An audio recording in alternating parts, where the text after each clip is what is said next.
are currently in two separate, undisclosed locations. Actually, they're not. They're disclosed. We're actually both in the same office, but we have to do a training as soon as this is over, and we don't have time to set up and tear down our entire blog setup. So you guys get to enjoy this. But like Yeah. that's what we need you to understand. Okay, so we want people to listen to the podcast. We think we have things that are worthwhile saying, right? Or we wouldn't do it. But also, this is not a big operation. Like this is literally Pro Life Without Borders with Sarah and Mikayla, as in Sarah and Mikayla. Yeah, we're all that's there. We've got basic mics and cameras. Mikayla does the editing. We share the burden of finding topics and doing the research, and we fit it in around already like full time plus jobs. So, Yeah, it's getting difficult. It'd be great if we had a producer. Can you imagine? Huh? If we had, wouldn't it be great if we had a producer? Yeah, but we don't. And there's a very long list of things that I would like ahead of a producer. Oh yeah, like for sure, for sure. So today we are going to talk about coercion.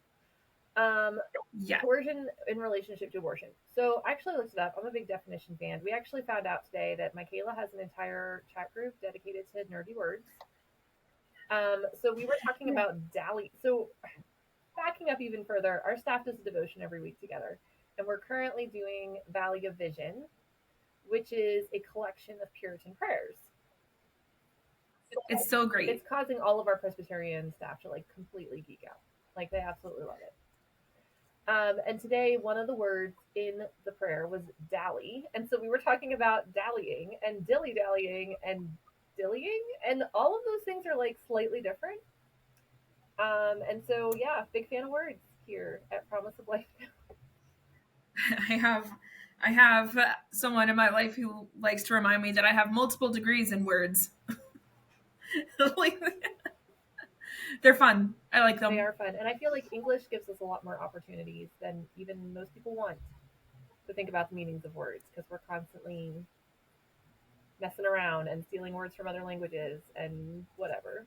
Well, and I'm like fascinated by languages that have words that don't have English translations. Like that's like my favorite thing is whenever some other language has a word and there's no direct English translation for it, I just find like super interesting. See, and what we would do as Americans is we would just steal that word and it would be our word now.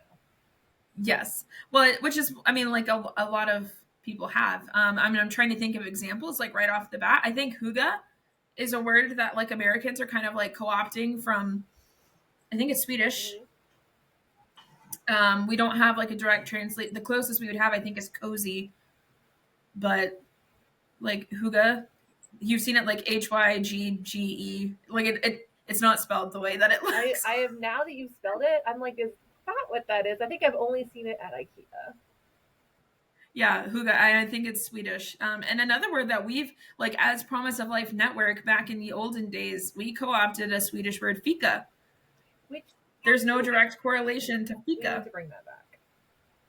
We should bring fika back, but that's like a designated coffee hour in Sweden. Like everyone participates in fika. I thought it was fake, and it's great. Are you sure it's fika?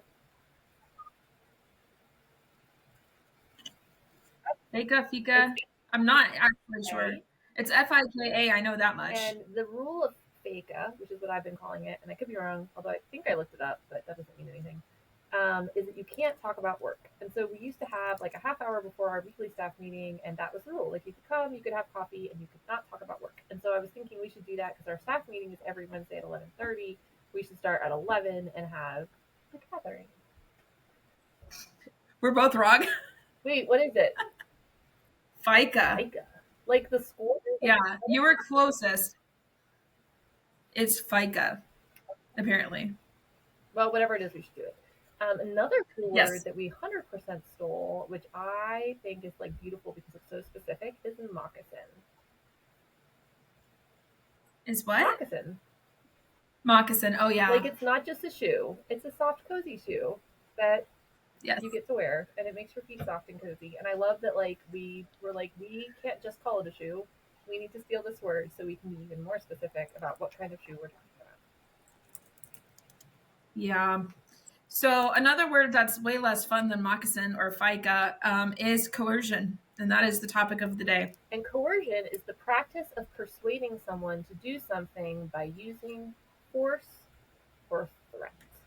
And so we talk about coercion a lot. I think probably the one area where it's talked about most is in sex trafficking, because you're considered Hmm. trafficked if you are engaging in sex work under force, fraud, or coercion. And I think coercion of the three is perhaps the hardest to prove, although fraud is not exactly easy either. And so we often think of trafficking and we think of a trafficked individual as someone who's being held in chains in a basement, they're handcuffed to a wall, they're shackled, they're whatever, and that's actually not the picture that's really that really is what's happening. Now it does happen. I'm not trying to minimize that or the trauma of that because it's awful. But more often we see coercion, which is where people are being threatened, they're being forced into trafficking in less overt ways. And so that could be a relational threat. It could be a "I'll kill your family if you don't do what I want" threat.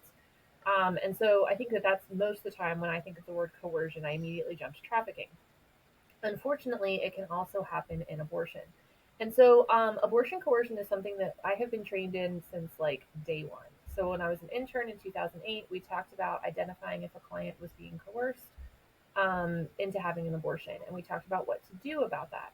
And so it was complicated then, and it's more complicated now. So 2008, early 2010s, even into like 20 teens and early 2020s, we were mostly talking about someone forcing a client to go to a clinic. Hmm. Mom, grandma, even a teacher, guidance counselor, boyfriend, pimp would drive the girl to the clinic and say, "You're getting this abortion. You don't have a choice." And so, what pregnancy centers would do is we would help educate the young woman that she does have a choice and that nobody can force her to have an abortion. And so, there's actually this great organization called the Center Against Forced Abortion. I'm sorry, the Center Against Forced Abortion. That came out really weird.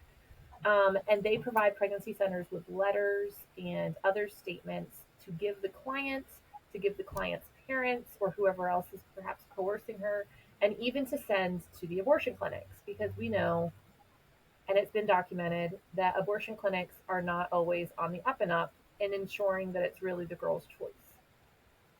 Right. And so the pregnancy centers of yesteryear, and today too, fax we would fax Sure.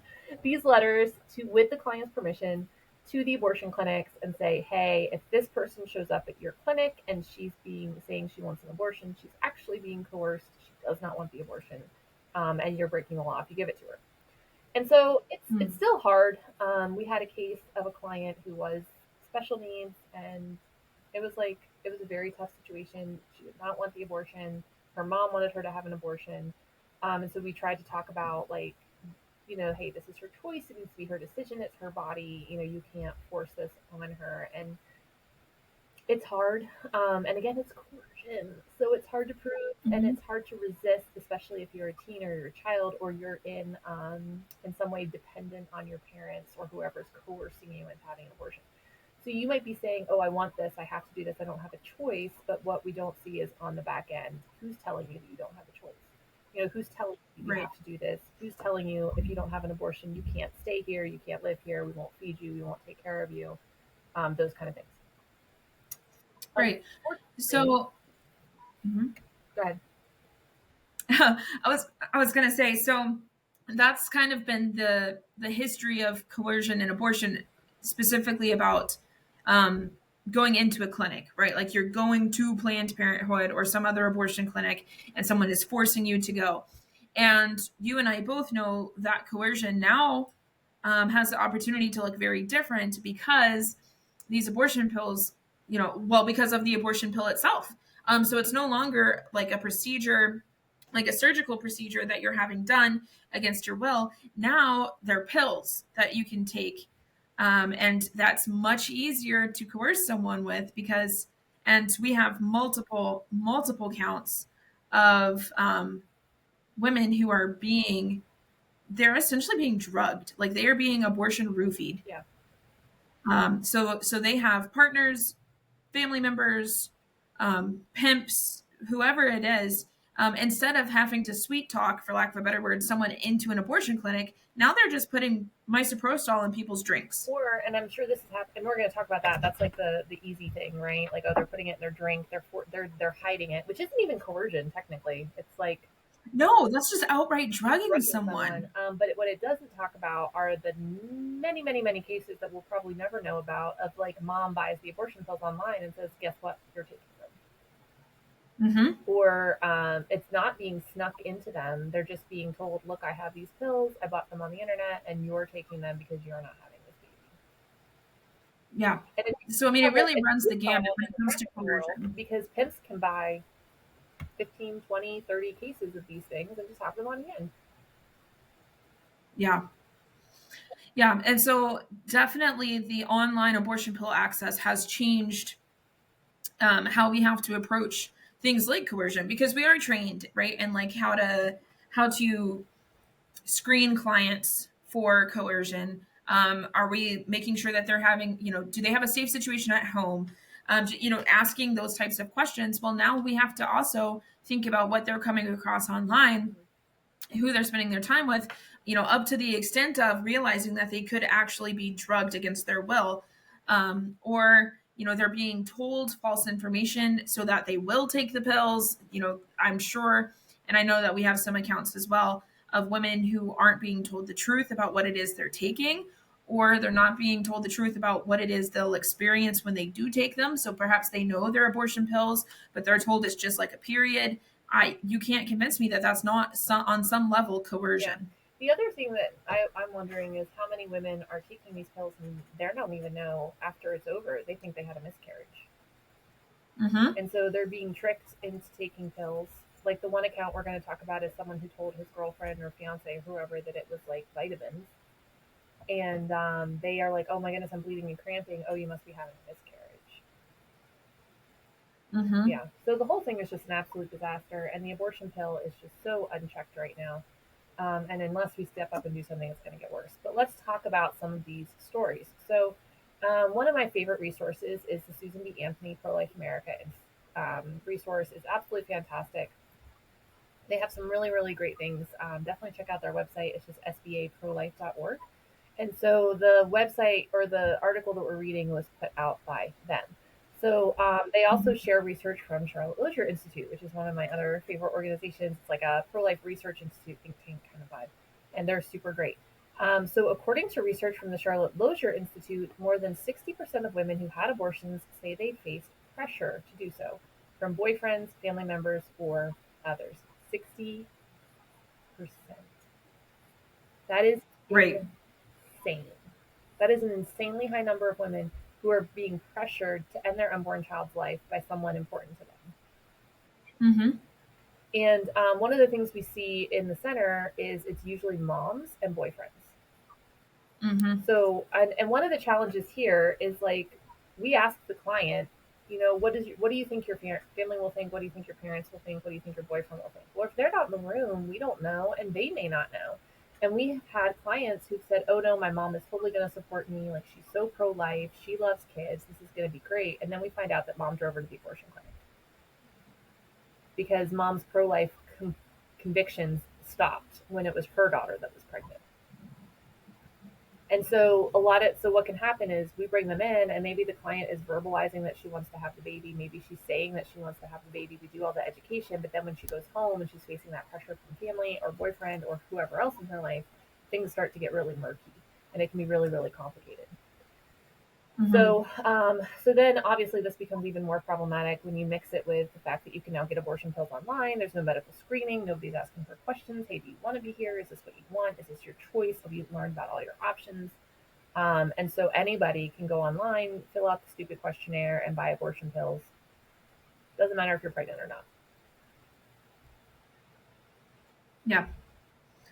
So one of the first stories, and this are, I mean, we won't be able to get to all of these stories, but I'll make sure to link the articles that we're referencing so that you can go through and read. But I mean, there's too many of them, is what it is. But the first one is actually out of Texas, and this one is interesting because the mom actually, so like the mother, actually ended up suing the father of their child for slipping abortion drugs into her drink and killing her baby, whom she had named Joy. That just kills me. Oh my goodness. It's so upsetting. And so this is a situation where the baby was wanted by the mother. So I don't know whether, I mean, I'm guessing that this was an unplanned pregnancy. But there's screenshots of these text messages of her saying, "I can't wait to hold that gorgeous baby, though. If it's alive, it would be beautiful and loved and looked after." So this is a woman who loved, cared for, and wanted her child. Okay, so this is not an abortion determined client or even someone who's on the fence. Like, it sounds like this mother had chosen life. And in these text messages, she's referencing the fact that he's just trying to force her into a miscarriage. And it turns out that he had made her hot chocolate and spiked it with 10 doses of misoprostol without her knowledge. They caused her to bleed profusely within 30 minutes. Then he refused to take her to the emergency room, and when she finally made it, it was too late to save Joy's life. So to me, there are some things about the story that we don't know. But what we do know is that this mother had chosen life and that the baby's father has spiked her hot chocolate with misoprostol.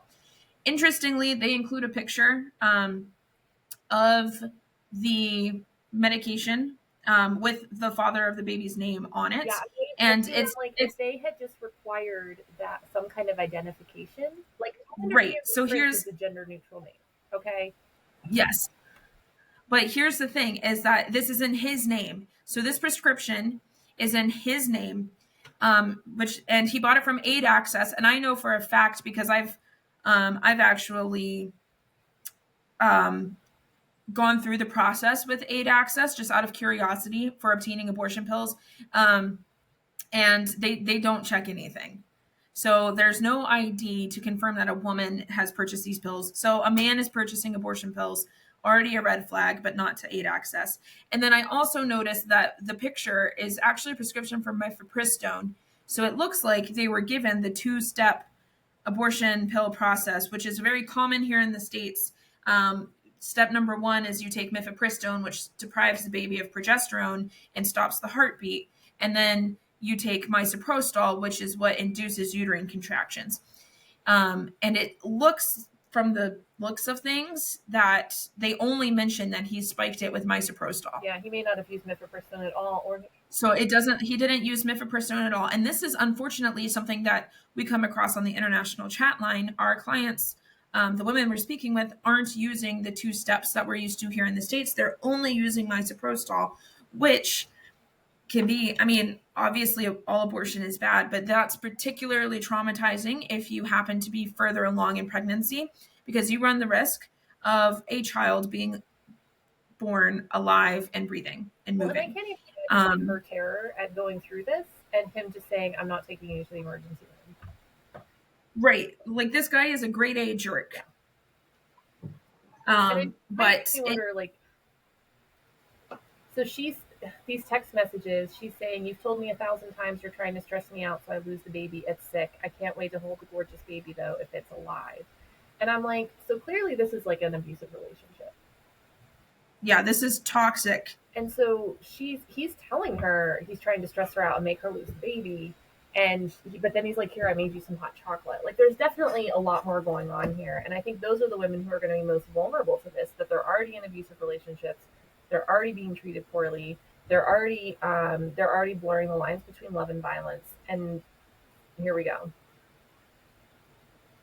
Yeah, it's awful. It's awful. And in this case, they mentioned that it was too late to save. The baby was named Joy, which tells me that it's quite possible that this woman was fairly far along. Yep. You're looking at probably over 20 weeks. If they know gender to that extent, it's likely over 20 weeks. So or maybe right about there. There are things that the article don't mention, so I don't want to make assumptions, but it's just sad. Would have given her like the gender, but yeah, it's quite possible she was far along. Yeah, and the way they said it was too late to save the baby's life makes me think that at some point it might have been possible. So the next one is from Washington. David Coots, a former nurse practitioner, pled guilty to assaulting his patient and mistress by secretly inserting abortion drugs into her body. The woman detailed her harrowing experience. I spent 3 days at home, unable to eat, vomiting, cramping, and bleeding so much that at all times I had to sit and remain in the shower. I was scared. I was trying to hide it all from my daughter, she said. David's concern was only that he silenced me. The woman reported to police that she went to an emergency room where more drugs were found inside her. She suffered abnormal bleeding and stomach pain for days. And there's something interesting about that story as well, is that this highlights the fact that abortion pills are being used to hide other sins. Mm-hmm. So we know that abortion pills are used in things like prostitution rings and human trafficking rings. And in this case, the man is using abortion pills to hide his affair. Yep. And that's we talked about not this week, but our last week staff meeting. We talked about how like everything, how much of our daily existence is impacted by sin. And I said literally everything we do at the center is because of sin. And I'm not trying to run our clients down. I sin, Mikayla sins. If you're listening to this, you sin. Like our clients struggle, we struggle. It's not. I'm not saying they're horrible people at all. What I'm saying is like STDs, unplanned pregnancy, thinking about abortion, even poverty. Those are all real. Those are all outcomes of sin. And we forget, like, when someone says that, like, oh, well, that's an effect of sin. Oh, well, you're saying I'm a bad person. No, I'm saying the world is broken. Our world is fundamentally broken at a level that we can't even understand. And so all of this stuff that we're dealing with, disease, sickness, poverty, hunger, everything is a result of sin. But a lot of times, especially when it comes to sexual sin, abortion is used to cover up. Yeah. Here. Against this woman's will. And then second, and I realize we're really ragging on men today, but saying his only concern was that he silenced her. Be quiet, don't make noise, don't fuss, don't cause problems, just deal with it. Yeah. It's sad. And there's no excuse. Mm-hmm. There's no excuse. Abortion pills were designed to kill. That is the purpose of these pills. And that is what they're being used for. And they're being used by people to coerce women. Yeah. And like we said, these situations aren't even coercion. No, this is like right against the law. People. Like this is just drugging people. Like this isn't even like take these pills or I'm going to beat you up, or take these pills or you can't live here anymore. That's coercion. This is like next level. This is beyond coercion. Next one, Parker County, Texas. We've got another Texas one. And realize Texas abortion is illegal. And it has been for quite a while. And so they're still getting abortion pills. They're not traveling across the state line to New Mexico to pick them up. No, they're getting them shipped directly to their house in Texas, the state where abortion is illegal. So if you're listening to this and you're thinking, oh, I don't have to worry about this, abortion's illegal in my state, think again. Because if it can happen in Texas, it can happen anywhere. 38-year-old Justin Anthony Banta was accused of secretly spiking his pregnant girlfriend's coffee with abortion drugs that he allegedly ordered online. The woman was happily pregnant and had just left her sonogram appointment that morning, celebrating their healthy heartbeat of her 6-week-old baby. But later that same day, without her knowledge or consent, her boyfriend allegedly poisoned her with abortion drugs. The following day, the woman ran to the emergency room with extreme bleeding. Her baby did not survive. 6 weeks. She goes to see her sonogram. She's so excited. They've got a heartbeat. Everything looks great. And this guy poisons her to kill their baby. No. It's awful. It's awful. And we could go on and on. I mean, there's story after story. And even Sarah and I both have personal experience talking with women who have been coerced into having abortions, whether it's they're given pills, they don't know what it is, or, I know that I've talked with women whose partners are threatening all sorts of physical violence to themselves or to others based on their decision. I mean, it's awful. And so we could go on, but I do want to kind of scroll down to the last story there from Susan B. Anthony, because it brings up something that's actually very relevant right now in Pennsylvania. And so this came out of Baton Rouge, Louisiana. And a woman was charged with obtaining abortion drugs via the mail and forcing her teenage daughter to take them and end her own grandchild's life. So, again, this is a very unfortunately common situation where we've got a teen parent, right? Not ideal. And the mom of teen parent is wanting her to have an abortion. And so, in this case, forced her to take these pills. And they even mentioned the teenager was looking forward to welcoming her baby into the world and had even planned a gender reveal party. The mother ordered the drugs through an online questionnaire without any consultation with the daughter and forced her to take them. Her daughter then experienced a severe medical emergency, prompting a 911 call and hospitalization. Her baby did not survive. So, this highlights another issue, which is If she was planning a gender reveal, again, we're looking at 20 plus weeks. Right. And now we're talking, and they don't specify what the severe medical emergency is. But again, this highlights the fact that abortion pills are not safe. And to take them, especially without oversight of a doctor, you have no idea what you could be allergic to. You have no idea what other medications might interact with what you're taking. It's a bad idea all the way around. So in this case, a severe medical emergency happened. But then they go on to mention, meanwhile, Dr. Margaret Carpenter, the New York abortionist who illegally shipped the drugs to the mom in Texas, is insulated from accountability by her state's so-called shield law, which stops abortion drug dealers from facing consequences when they break laws in other states, even when they kill unborn children and send women and girls to the ER. So again, this happens in Louisiana, which has some very strict abortion regulations, right? Louisiana is a very pro-life state. So what this woman is trying to do is illegal in Louisiana. And of course, New York has very relaxed abortion. Actually, I would go as far as to say they don't really have abortion restrictions at all in New York. They're very relaxed up there when it comes to abortion. And so, but there are laws in New York that protect abortionists that are practicing in New York from getting in legal trouble for providing abortions out of state in states that they should not and quite frankly aren't licensed to operate in. Right. So we have a doctor who's probably not licensed in Louisiana, who's providing an illegal service, and she can't be prosecuted because New York has shield laws. So I looked up shield laws to see which states have shield laws, and more than you might think. So currently, shield laws are on the books in 18 states and in BC. So, not shockingly, California, Colorado, Connecticut, Delaware, Hawaii, Illinois, Maine, Maryland, Massachusetts, Minnesota, Nevada, New Jersey, New Mexico, New York, just talked about, Oregon, Rhode Island, Vermont, and Washington. And then, of course, these are all states that are very friendly to abortion. Columbia. All of these are super abortion friendly. We're talking full term abortions, very, very few, if any, restrictions. So if we look at New York,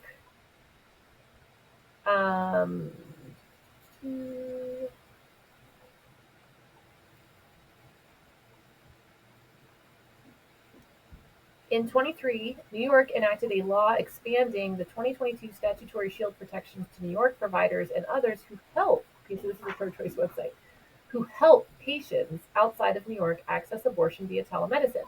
Further, New York allows anyone sued in another state for providing, accessing, or helping someone access legal abortion care in New York to file their own legal action for unlawful interference with a protected right and collect compensatory and punitive damages from the out-of-state litigant. So if someone comes from a state where abortion is banned, they go into New York and they have the abortion, and you want to sue them, maybe you're the father of the baby, whatever the situation is, New York will allow them to file their own legal action and say it's unlawful interference with a protected right. Yep. And so these abortionists, now they can go sit in their nice, happy abortion state and provide abortions all over the country and know that they're not going to get in trouble. Yep, that's exactly what happens. And we also know that, and they know that, and we're seeing, and we see this in Pennsylvania, and we especially see this in West Virginia, there are abortionists in neighboring states who will aggressively advertise to their neighbor state where abortion is illegal. Cross the border and come get an abortion with us. And we know that Maryland does this to West Virginia. West Virginia does not have they have very strict abortion regulations, and there are so many billboards when you start getting into like I guess it would be Southwest Virginia where it starts bordering Maryland. There are billboard after billboard after billboard of abortionists in Maryland advertising specifically to West Virginians to come to Maryland and get our abortion. And it's because they're protected. They've got shield laws. They can advertise, they can do abortions, they can mail you pills, and there's nothing that you can do because of these shield laws. And so why is it relevant to Pennsylvania? Well, we've got House bills that are coming up here that are being introduced in Harrisburg. And so there are multiple ones, but ultimately what these bills would do is they ban law enforcement cooperation across state lines, which seems like a bad idea even apart from abortion. Like take abortion out of it, I think it's probably a good idea for state law enforcement to cooperate. In the United States her entire life. It's the whole like state versus federal thing is kind of confusing. And so this idea that like you can leave your state and do something illegal and like you can't get, I don't know, it's like weird. It's weird to me. And I don't know how many other laws there are like that. Like I think back to like my dad told me when he was a kid you could drink at 18 in New Jersey, so they would all go to like New Jersey and drink, right? How Yeah. many laws are there like that where something is totally legal in one state and totally illegal in another state? Yeah. Well, and even just like the whole law enforcement thing seems very relevant to where we are because Western Pennsylvania, I mean, we can get to another state in 15 minutes in a couple of different directions. So if we're not able to cooperate with with Ohio, which is 10, 15 minutes away from where we're Yeah, at, like um, that's how convenient it is. We just drive across the street and yeah, get gas. yeah, I was like, I go to Ohio for gas like all the time. And we can also get to West Virginia in less than 2 hours. And then New York is about an hour and a half. So human trafficking is a very big concern where we're at because we border so many states in such a short amount of time. So even take abortion out of it, that seems like a bad idea. It would also conceal criminal records, protect abortionists' identities, and opens the floodgates to abortion pill trafficking, even to underage girls. So all of these things would work like working together. My understanding is that this used to be housed in one House bill that did not go over very well, and so they've now separated it into multiple different bills. That if they passed all of them, effectively does the same thing. So we've got sneaky lawmakers in Harrisburg. We have sneaky snakes. It would effectively and turn Pennsylvania into an abortion sanctuary. Like let's invite criminals to come practice medicine in our state and then protect Yeah. them. Well, the Is thing is, is is what these would do. you're a woman who doesn't want to have an abortion, and your boyfriend gets pills for you from out of state, and now you have no legal recourse. There's nothing. And like the abortionists, you can't like everyone is protected except for the unborn child and the victim of someone who got roofied against their Yeah. will. So we are effective. I mean, as a state, Harrisburg is trying to protect actual criminals and not the women of Pennsylvania. And I call What's crap on that. pending in Pennsylvania? I didn't look it up. I'm Do they sorry? have shield laws like pending? Like, are they in committee? Yes. They are being disguised. It is House Bills 1638 through 1645. Okay. And this would shield abortionists, traffickers, and pill pushers from accountability. Um, and then we also have Senate Bill 837, which is the Reproductive Freedom Act, which is angling to codify abortion as a protected right in Pennsylvania. So we've got a couple of things going on. But it is House Bill 1638, 1639, 1640, 1641, 1642, 1643, 1644, and 1645. Somebody's busy. Can you link to all of those in the description? I have, yes. So know your stuff, people. Know what's going on. Pay attention. Look at the links that we've shared. Understand that even if you're pro-choice or you're talking to a pro-choice friend or a pro-choice family member, this is not choice. Protecting abortionists who are breaking the law, protecting abortionists who are harming women, harming women who want to have their babies, and it's disgusting. It's disgusting, and it shouldn't happen. And it doesn't matter how pro-choice you are, or how pro-abortion you are. You can't be okay with this. You absolutely cannot be okay with this because this is not choice. This is not a woman who's deciding of her own free will, I don't want to have this baby. This is a woman who wants her baby. These are women who wanted their babies, they love their babies, and they were tricked into or duped into or coerced into taking abortion pills. And I guarantee you it happens way more than you think it does. Absolutely, especially with young women or women who are already victims of violence, whether it's domestic violence or trafficking. Yep. Yeah. So this just makes me mad. I'm so mad.